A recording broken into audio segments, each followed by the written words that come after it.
Isen sağlarmısınız, hürmetli tuğanlar. Mine biz dağın içraştık. Biz Tatar yüzü degen tapşırığımızı devam etemiz. Mine bu Sovet Tatarstanı yazıcıları degen kitap. Mında pek köp yazıcılarның helaketi turunda söz var. 37, 38, 30 yıllarda helak bolgan yazıcılar, Tatar yazıcılar. Soğuşta helak bolgan, soğuşta katnaşmagan Tatar yazıcısı bolmayı. Ömer Gali 0 yılını tuğan, 54 yılını türmede öyle. İlk tapıra alırlarını bir gayipsizge Ömer Gali pek aşı tankitçi bula, doğru tankitçi bula. Düşmanları köp bulgandır kurasın. Ana ime banditlar bilen birge jabalar hem bir kriminal avtoritet onu başına baltaşab helak ite. Onun hatını Harire Hanım da türmede otura, büyük uzak yıllar türmede oturup iki ayaksız koyta. Ben onun bilen görüşüp söyleştim. O da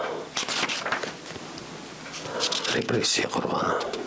Mahmud Galav 38. yılını atıp ötürüldü. Romançı. Birinci roman kaldıran kişi. Mahmud Galav da nahak otura, eleklev boyunca otura türmede. Hem onun başına jeterler 38. yılda. Mansur Gayaz degen yazışı soğuşta helak bola 43. yılda. Şulay ettirip bir köp Musa Jalil de var. Salih Battal'ın tuğanı da var. Başın baltaşa bilen çabuk otururlar onu. Önesin Musa Jalil de imperiski sutta başın çabuk üzerine buyururlar. Bana şulay ettirip bütün üstünde son yaptırıp bulmayın da. Şimdi Tinçurin mındayım, facialı yazmış bilen öyle. Doktaşın hali de şınlıkta bir facialı bula.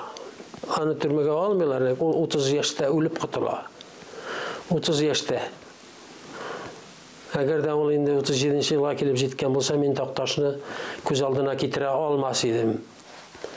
Anın düşmanları bek köp, çünkü ol bek popular, şair bolarak.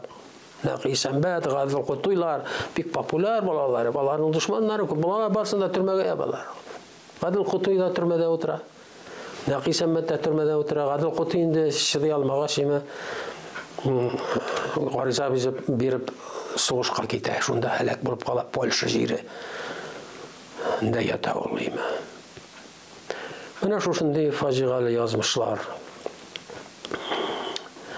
Şimdi Allah'ım saklasın, gelecekte ilgiye mındı afet gerek görmesin idi. Deyip biz tapşırığımızı tamamlıyoruz. İsin sağ olasın.